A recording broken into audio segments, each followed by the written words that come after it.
आदरणीय दोस्तों और मेरे प्रिय भक्तों, अपने पिछले वृतांत में हमने यहाँ आदि पुरुष के विदेह एवं स्थिर नाम को जांच समझकर जो जीव ग्रहण करता है उसका कल्याण होता है।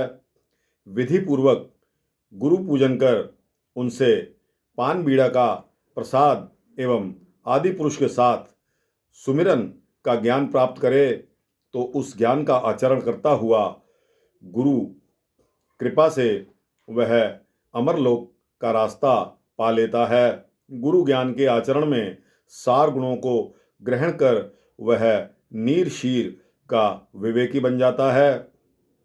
फिर वह कौवे की चाल त्याग कर हंस के रास्ते को ग्रहण करता है। इस प्रकार प्राप्त ज्ञान दृष्टि से वह विनाशी तथा अविनाशी का विचार करके नाशवान जड़ देह के भीतर अगोचर एवं अविनाशी जीवात्मा यानी कि परमपिता परमात्मा को देखता है।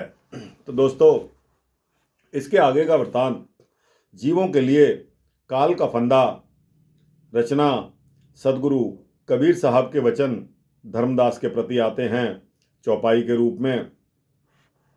सुन धर्मन यह है यम बाजी,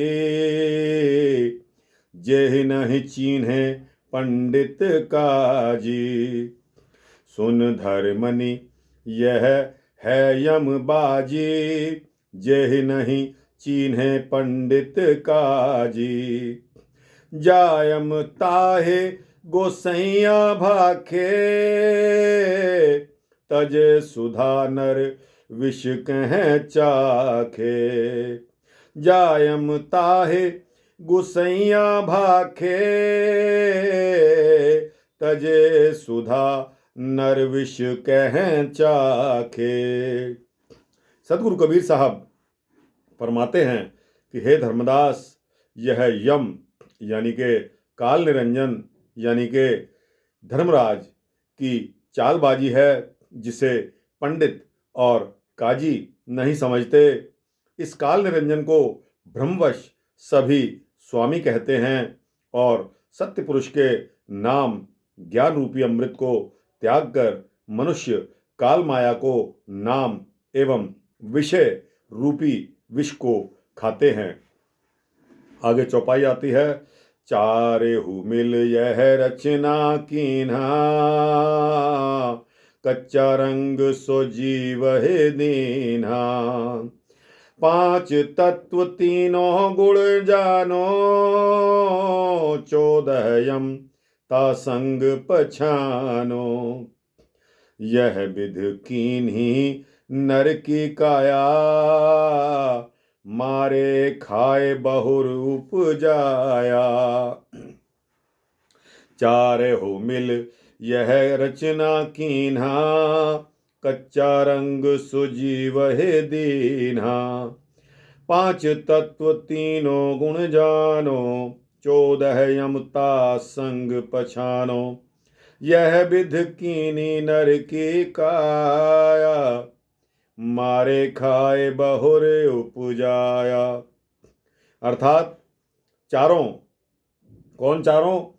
इसमें अष्टांगी माता ब्रह्मा जी, विष्णु जी और महेश ने मिलकर यह सृष्टि की रचना की।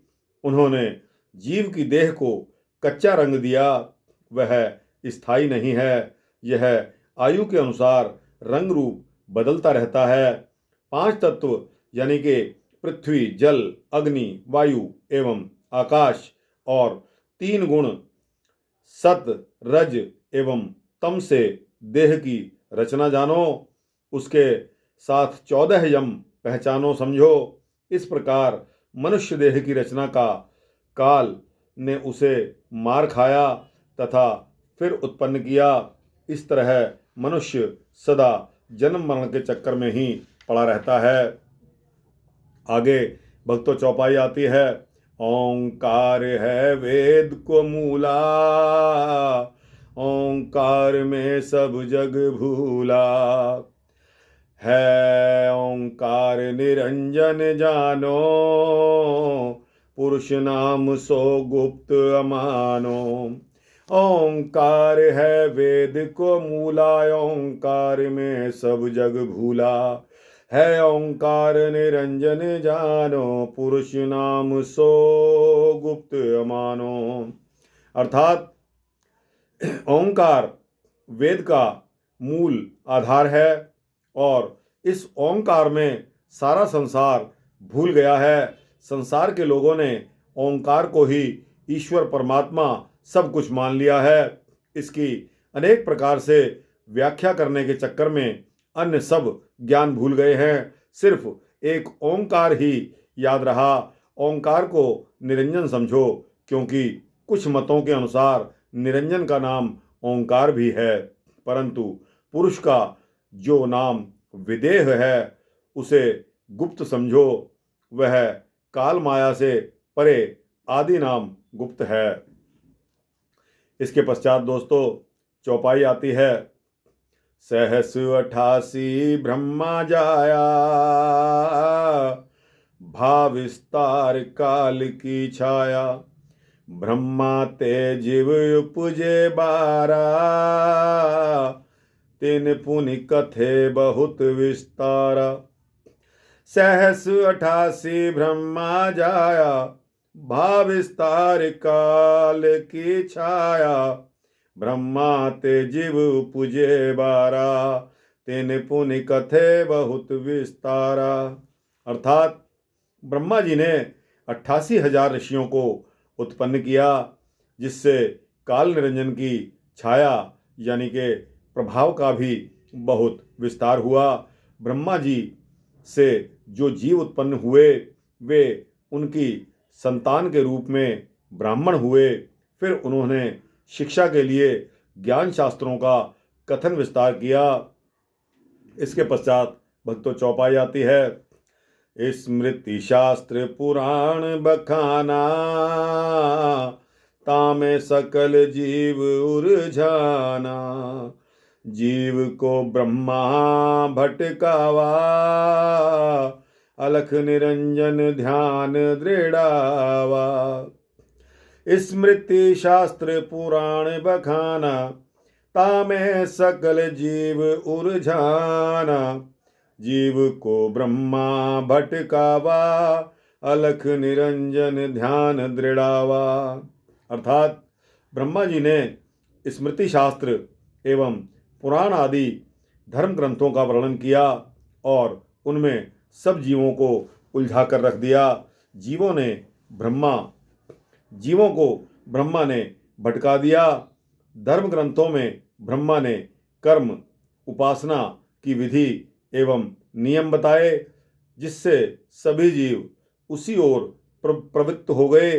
उसने अलख निरंजन का ध्यान बताकर उसी पर बल दिया। आगे चौपाई आती है भक्तों। वेद मते सब जीव भर माने, सत्य पुरुष को मर्म न जाने।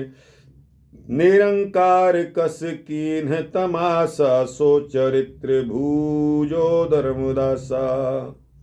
वेद मते सब जीव भर माने, सत्य पुरुष को मर्म न जाने। निरंकार कस कीन्ह तमासा,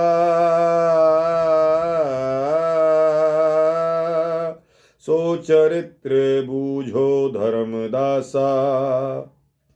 अर्थात वेद मत से सब भ्रमित हो गए और सत्य पुरुष के रहस्य को ना जान सके। कबीर साहब कहते हैं कि हे धर्मदास, निरंकार निरंजन ने यह कैसा तमाशा किया, उसका उस चरित्र को समझो। इसके पश्चात दोस्तों छंद आता है। असुर हुए जीवन सतावे, देव ऋषि मुनि कारकम। पुण्य धरे अवतार रक्षक, असुर कर संहारकम। जीव को दिखलाए लीला, अपनी महिमा घनी। यही जान जीवन बांधे आशा, यही है रक्षक धनी।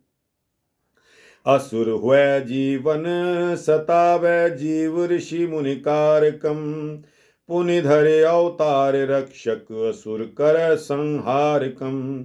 जीव को दिखलाए लीला अपनी महिमा घनी, यह जान जीवन बांधे आशा यही है रक्षक धनी। अर्थात काल निरंजन यानी कि धर्मराज आसुरी भाव उत्पन्न कर प्रताड़ित जीवों को सताता है। देवता, ऋषि एवं मुनिजन सभी को प्रताड़ित करता है, फिर अवतार धारण कर रक्षक बनता है और असुरों का संहार करता है। इस प्रकार जीवों को वह अपनी विचित्र लीला दिखलाकर अपनी विशेष महिमा का गुणगान करता है, जिसके कारण जीव उसे शक्ति संपन्न और सब कुछ जानकर आशा बांधते हैं कि यही हमारा महान रक्षक यानी यही हमारा बचाने वाला है। दोस्तों, इसके पश्चात सोरठा आता है। रक्षक कला दिखाए अंतकाल भक्षण करे, पीछे जीव पछताए जब ही काल के मुख पड़े। रक्षक कला दिखाए अंतकाल भक्षण करे, पीछे जीव पछताए जब काल के मुख पड़े। अर्थात वह अपनी रक्षक कला दिखाकर फिर अंत समय में सब जीवों का भक्षण करता है। जीवन भर उसके नाम ज्ञान तथा जाप पूजन आदि के चक्कर में पड़े रहकर फिर पीछे जीव पछताता है जब ये काल के मुख में पड़ते हैं। भक्तों, चौपाई आती है। 68 तीरथ ब्रह्मा थापा, अक्रम कर्म पुण्य ओ पापा। 68 तीरथ ब्रह्मा थापा, अक्रम कर्म पुण्य ओ पापा। 12 राशि नखत 27, 7 वार 15 तिथिलाइस।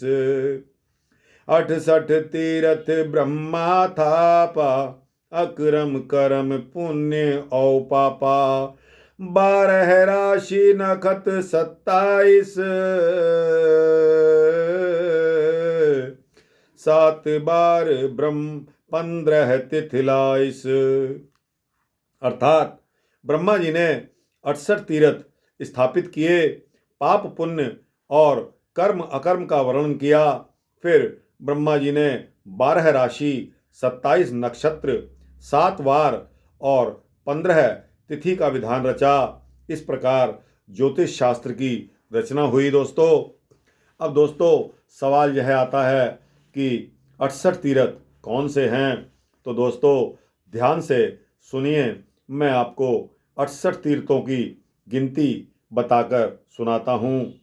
काशी, प्रयाग, नैमिषारण्य, गया, कुरुक्षेत्र, प्रभास, पुष्कर, विश्वेश्वर, अट्टहास, महेंद्र, उज्जैन, मरुकोट, शंकुकर्ण, गोकर्ण, रुद्रकोटि, स्थलेश्वर, हर्षित, वृषभध्वज, केदार, मध्यमेश्वर, सुपर्ण, कार्तिकेश्वर, रामेश्वर, कनखल, भद्रकर्ण, दंडक, चिदंडा, कृमिजांगल, एकाग्र, छागलेय, कालिंजर, मंडकेश्वर, मथुरा, मरुकेश्वर, हरिश्चंद्र, सिद्धार्थ क्षेत्र, वामेश्वर, कुकुटेश्वर, भरमगात्र, अमरकंटक, त्रिसंध्या, विरजा, अर्केश्वर, द्वारिका, दुष्कर्ण, करबीर, जलेश्वर, श्रीशैल, अयोध्या, जगन्नाथपुरी, कारोहण, देविका, भैरव, पूर्व सागर, सतगोदावरी, निमलेश्वर, कर्णिकार, कैलाश, गंगाद्वार, जललिंग, बड़वागिन, बद्रिकाश्रम, श्रेष्ठ स्थान, विंध्याचल, हेमकूट, गंधमादन, लिंगेश्वर, हरिद्वार। ज्योतिष शास्त्र में वर्णित 12 राशि, 27 नक्षत्र, 7 वार और 15 तिथि वो भी बताए देता हूँ। वो भी वर्णन में आए हैं, जिनका वर्णन इस प्रकार है। 12 राशियाँ मेष, वृष, मिथुन, कर्क, सिंह, कन्या, तुला, वृश्चिक, धनु, मकर, कुंभ और मीन हैं। इसी तरह भक्तों 27 नक्षत्र जो मैं आपको पढ़कर सुना रहा हूँ: अश्विनी, भरणी, कृत्तिका, रोहिणी, मृगशिरा, आर्द्रा, पुनर्वसु, पुष्य, आश्लेषा, मघा, पूर्व फागुनी, उत्तरा फागुनी, हस्त, चित्रा, स्वाति, विशाखा, अनुराधा, शतभिषा, पूर्वा भाद्रपद, उत्तरा भाद्रपद, रेवती। दोस्तों 7 वार तो आपको मालूम ही है, जैसे रविवार, सोमवार, मंगलवार, बुधवार, बृहस्पतिवार, शुक्रवार एवं शनिवार। इसी प्रकार दोस्तों 15 तिथियां, प्रथम जिसको पड़वा भी कहते हैं हम, दूज, तीज, चौथ, पंचमी, षष्ठी, सप्तमी, अष्टमी, नवमी, दशमी, एकादशी, द्वादशी, त्रयोदशी, चौदस, पूर्णिमा शुक्ल पक्ष। इसी प्रकार कृष्ण पक्ष की तिथियां हैं, केवल उसकी 15वीं तिथि को अमावस कहते हैं। तो दोस्तों यह वृत्तांत हुआ आपके दिन, वार, राशियां और नक्षत्रों के बारे में। दोस्तों आगे चौपाई आती है: चारों युग तब बांधे तानी, घड़ी दंड श्वासा अनुमानी, कार्तिक माध्य पुण्य कह दीना, यम बाजी कोई विरले चीन्हा। तो दोस्तों इसका अर्थ यह है कि फिर ब्रह्मा ने चारों युग के समय को नियमबद्ध तरीके से विस्तार से बांधा। जैसे पलक झपकने में जितना समय लगता है उसे पल कहते हैं। 60 पलक को एक घड़ी कहते हैं और एक घड़ी 24 मिनट की होती है। 7.5 घड़ी का एक पहर होता है। 8 पहर का दिन रात होता है। इसमें 24 घंटे होते हैं। 7 दिनों का एक सप्ताह होता है और 15 दिनों का एक पक्ष होता है। 2 पक्ष का एक मास यानी कि महीना और 12 मास का एक वर्ष होता है।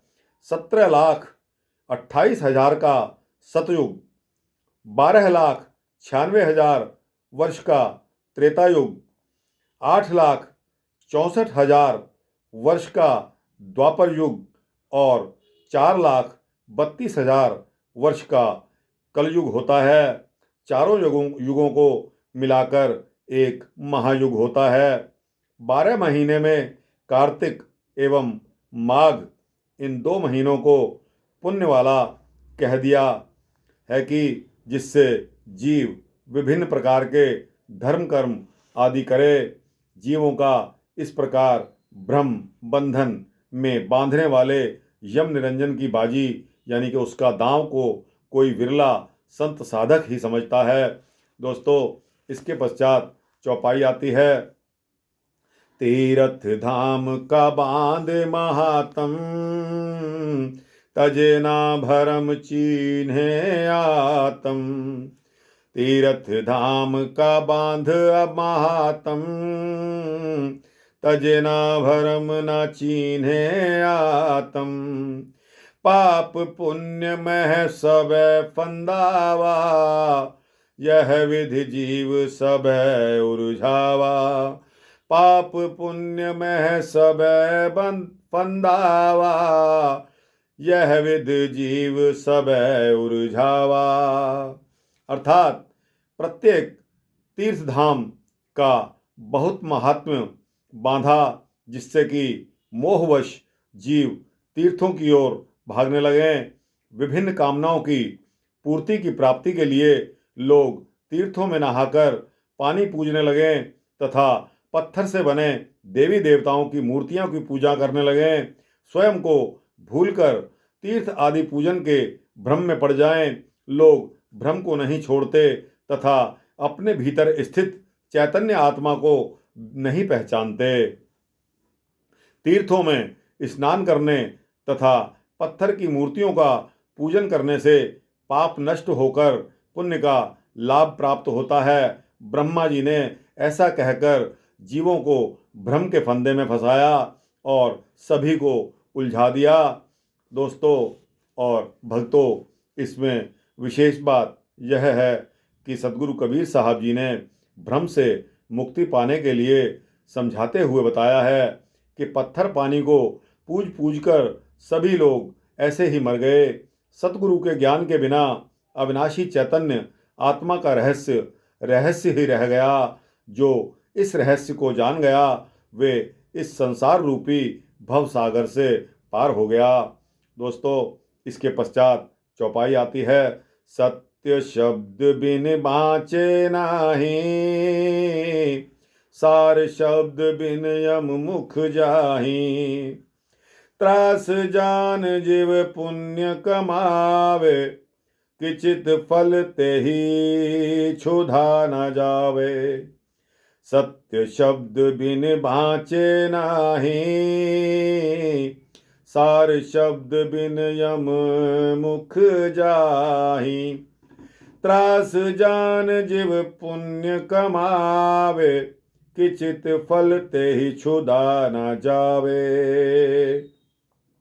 अर्थात सतगुरु के सत्य शब्दोपदेश के बिना जीव सांसारिक क्लेश यानी कि चिंता, शोक, काम, क्रोध, मोह आदि से नहीं बच सकता। सतगुरु के सार शब्द के बिना वह यम यानी कि काल के मुख में जाएगा तथा विभिन्न प्रकार के दुखों को भोगेगा। वास्तव में जीव काल निरंजन का भय मानकर ही पुण्य कमाता है। थोड़े फल, धन, संपत्ति आदि सुख भोग से उसकी भूख शांत नहीं होती। अतः इसीलिए अपनी इस तृष्णा की पूर्ति के लिए जीव विभिन्न धर्म कर्म करता है। भक्तों, इसके पश्चात चौपाई आती है। जग लग पुरुष डोर नहीं गहई, तब लग योनिन फिर लहई। जग लग पुरुष डोर नहीं गहई, तब लग योनिन फिर लहई।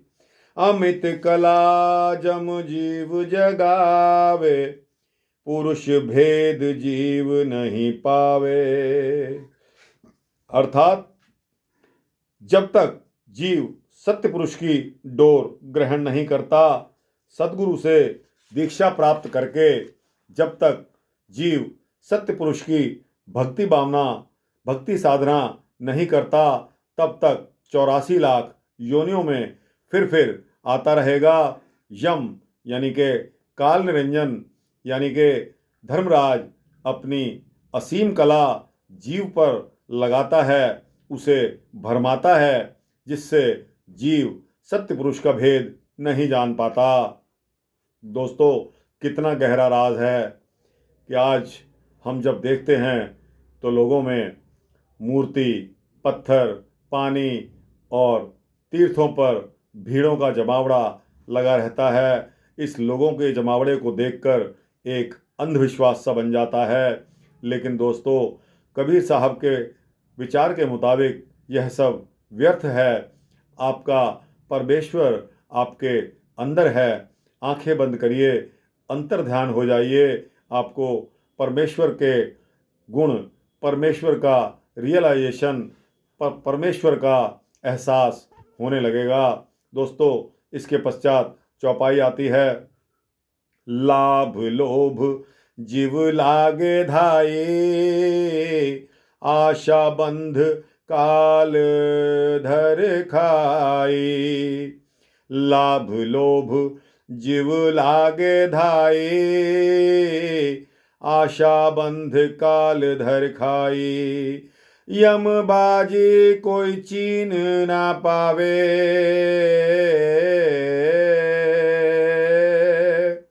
यमबाजी कोई चीन न पावे, आशा दे यम जीव न चावे, आशा दे यम जीव न चावे।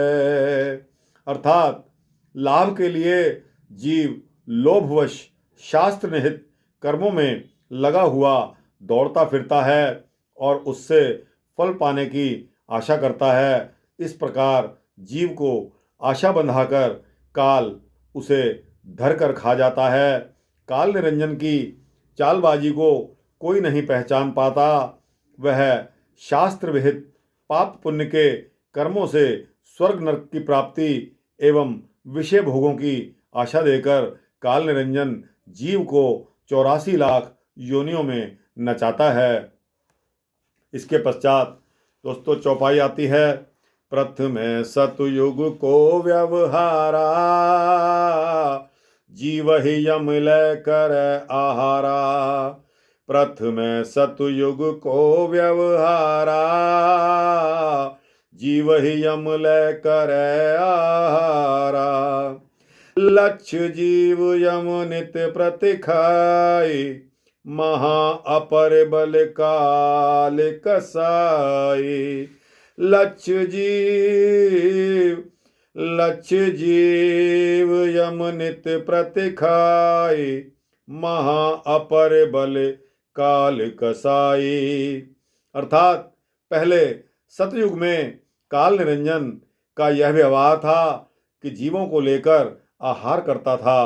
वह 1 लाख जीव नित्य प्रति खाता था। ऐसा महान अपार बलशाली काल निरंजन यानी कि धर्मराज कसाई है।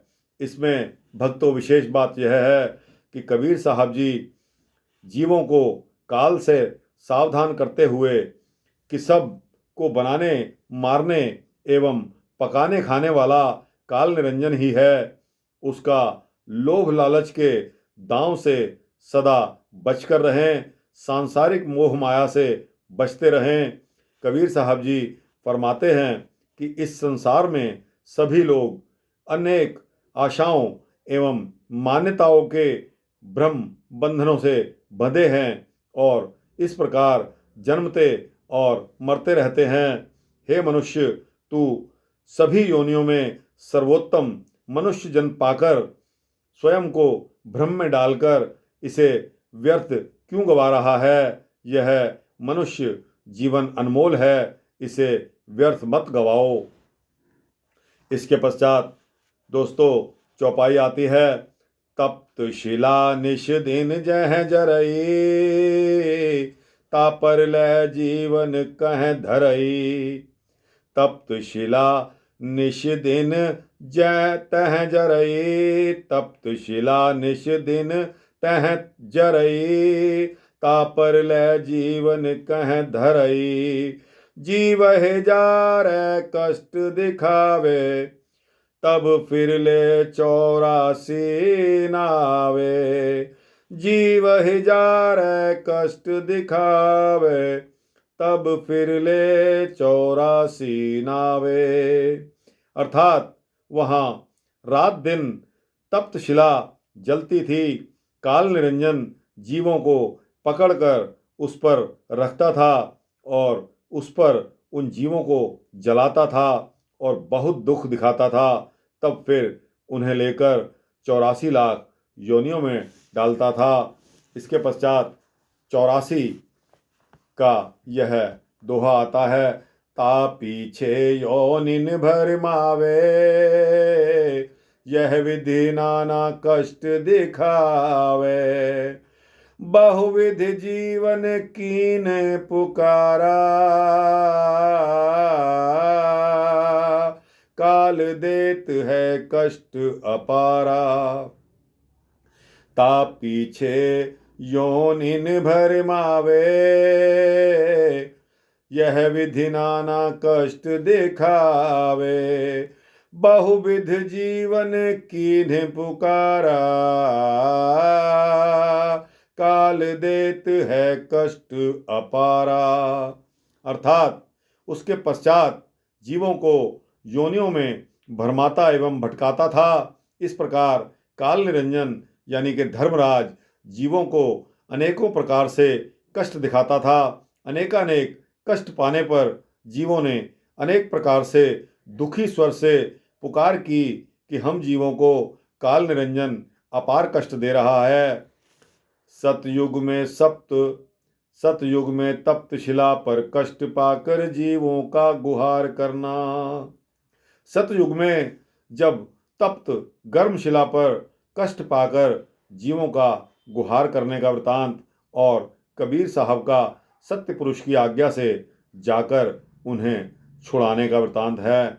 यह चौपाई के रूप में है। दोस्तों, समय बहुत हो चुका है, इसलिए यह वृतांत अगले वृतांत में शामिल करके आपको अवश्य सुनाएंगे। तब तक के लिए दोस्तों, अगर यह वृतांत आपको अच्छा लगा हो तो कृपया करके इसको लाइक और शेयर करके अपने जैसे जिज्ञासुओं को, भक्तों को अवश्य भेजिए और चैनल को सब्सक्राइब करके इसी तरह के वृतांत पाने के लिए तैयार रहिए। दोस्तों, इसी तरह के वृतांत आपका परोपकार कर देंगे, आपको मुक्ति दिलवा देंगे, ऐसी आशा करता हूँ। दोस्तों, इसी तरह के वृतांत मेरे YouTube पर लगभग 350 वीडियो मेरे YouTube पर स्थित हैं। दोस्तों, तरह तरह के वीडियो, उनके हेडिंग्स उनके सामने दिए गए हैं। जो कोई भी वृतांत आपको पसंद आता हो तो वह वृतांत आप सुन सकते हैं। यह वृतांत ग्रंथों पर आधारित है। इसमें मेरे अपनी तरफ से कुछ भी, एक शब्द भी नहीं जोड़ा गया है। दोस्तों, इसके अलावा मेरे इसी चैनल पर आपको भजन भी मिलेंगे। दोस्तों, भक्ति में रहना, परोपकार में रहना, अपना जीवन सफल करना। जय श्री राम, जय कबीर साहब।